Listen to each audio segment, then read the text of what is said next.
Welcome to The Explainer. Today, we are diving into something, well, a little unusual. We're looking at the surprising parallels between two people you would almost never see in the same sentence, and what their teachings tell us about a really profound human experience, the journey of transcending the self. Okay, so let's just jump right in. On the left, you've got Jesus Christ with the instruction to deny thyself, and on the right, you have the infamous occultist Aleister Crowley, a guy known for radical individualism, saying, destroy the ego. I mean, on the surface, these two seem like they're from different planets, right?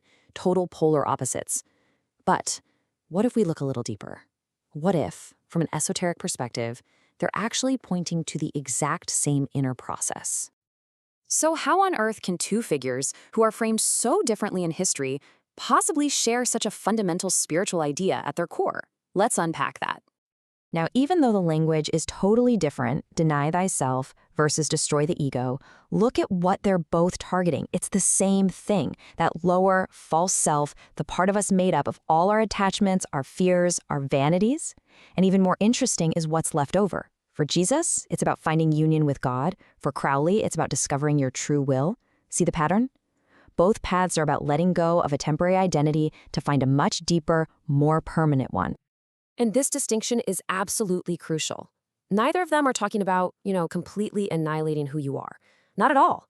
It's about shedding the lower self, that noisy, anxious, everyday ego, so that the true self, your higher, more divine nature, can finally come through. And this really gets to the beautiful paradox at the heart of all this. Jesus says you have to lose your life in order to find it.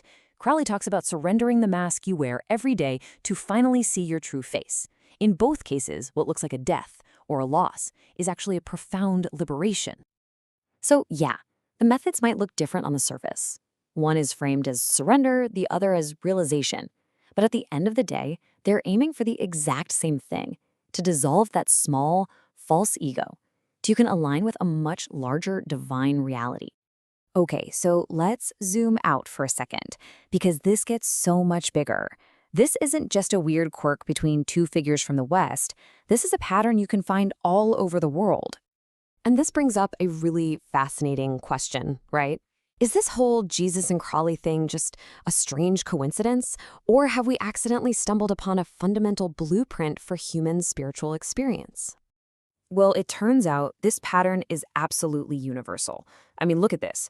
Whether you're talking about the Buddhist realization of anatta, or no self, or the Hindu goal of dissolving the ahamkara, which is the ego, or the Sufi concept of fana, this idea of annihilation in God, every single one of these traditions uses its own unique language to describe the exact same core process, moving beyond that limited, separate self. The words change, but the journey is constant. And this actually loops right back around to mainstream Christianity. The whole concept of being born again, it fits this pattern perfectly.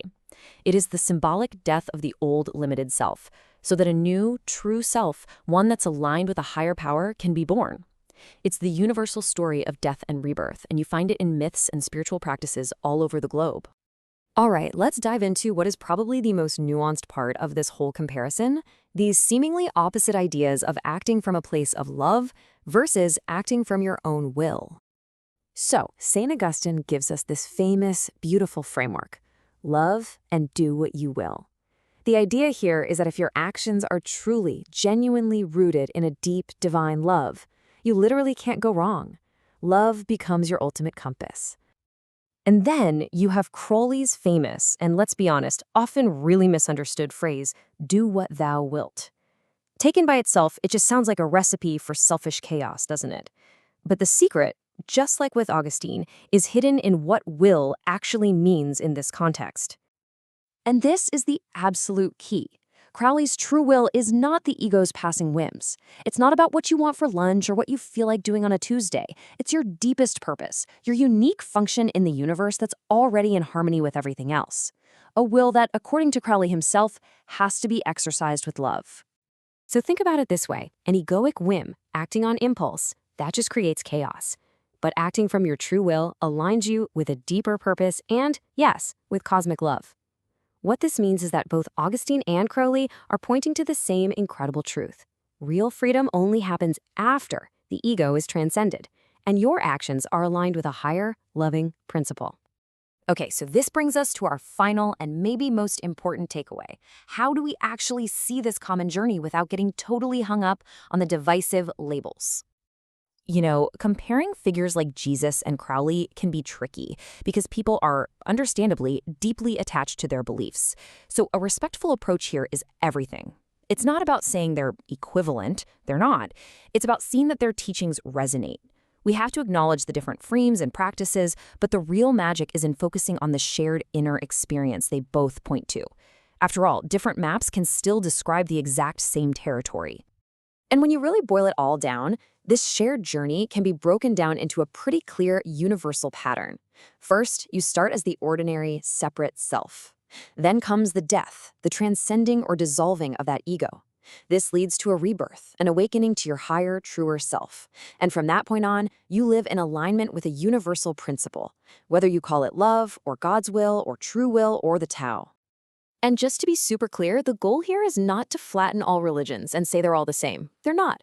They're unique and beautiful in their own ways. But recognizing this common thread, that doesn't diminish any of them. If anything, it highlights a profound shared element of the human spiritual quest, that journey beyond the limited self toward a deeper, more unified, and more meaningful experience of life. So I'll just leave you with this one final thought to ponder. We have so many different words, so many symbols and stories that so often seem to divide us. But what if, underneath it all, what if they are all just different fingers pointing at the exact same silent universal moon?